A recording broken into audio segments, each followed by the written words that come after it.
Australia विरुद्ध team India यांच्यात border Gavaskar trophy कसोटी मालिकेतील दुसरा सामना हा 6 ते 10 डिसेंबर दरम्यान ॲडलेड ओव्हल येथे खेळवण्यात येणार आहे. हा सामना दिवस रात्र असल्याने गुलाबी चेंडूने खेळवण्यात येणार आहे. मात्र ऑस्ट्रेलियाने सामन्याच्या एक दिवस आधी प्लेइंग 11 जाहीर केली आहे.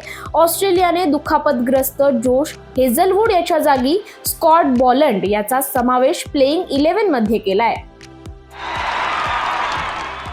भारतीय महिला क्रिकेट संघाच्या ऑस्ट्रेलिया दौऱ्याला आज 5 डिसेंबर पासून सुरुवात झाली आहे. वुमन्स इंडिया या दौऱ्यात 3 सामन्यांची एकदिवसीय मालिका खेळणार आहे.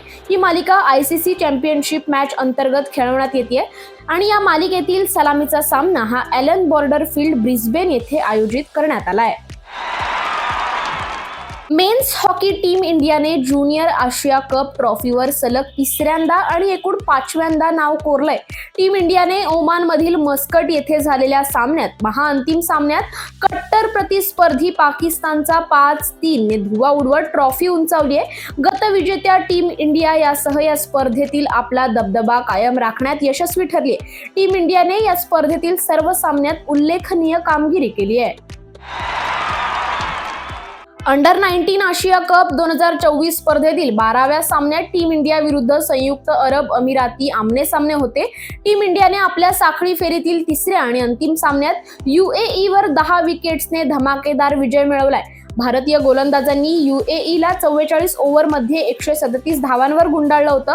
त्यामुळे भारताला विजयासाठी 138 धावांचं आव्हान मिळालं होतं. वैभव सूर्यवंशी आणि आयुष म्हात्रे या भारताच्या सलामी जोडीनेच हे विजयी आव्हान सहज पार केलंय आणि भारताला सलग दुसरा विजय मिळवून दिलाय.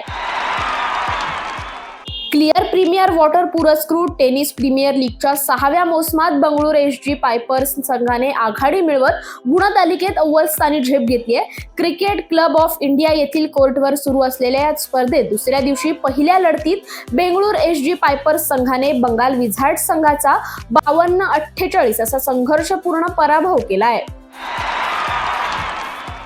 श्री शिवछत्रपती क्रीडा संकुल म्हाळुंगे बालेवाडी येथील बॅडमिंटन हॉलमध्ये काल झालेल्या प्रो कबड्डी लीग 11 या स्पर्धेत UP योद्धा संघाने पूर्वार्धातील 7 गुणांची पिछाडी भरून काढत तेलुगू टायटन्स संघावर 36-33 असा निटसट्टा विजय नोंदवला आणि प्रो कबड्डी लीग मध्ये आपलं आव्हान कायम राखलंय.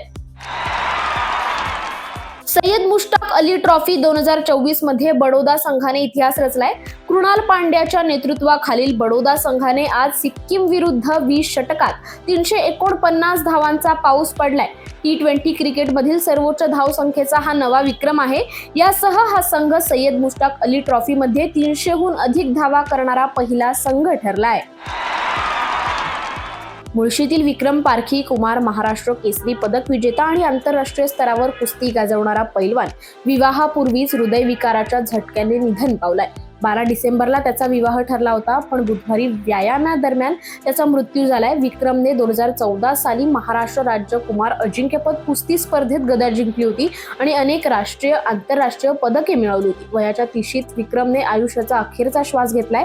त्याच्या जाण्याने मुळशीसह कुस्ती क्षेत्रात शोककळा पसरली आहे.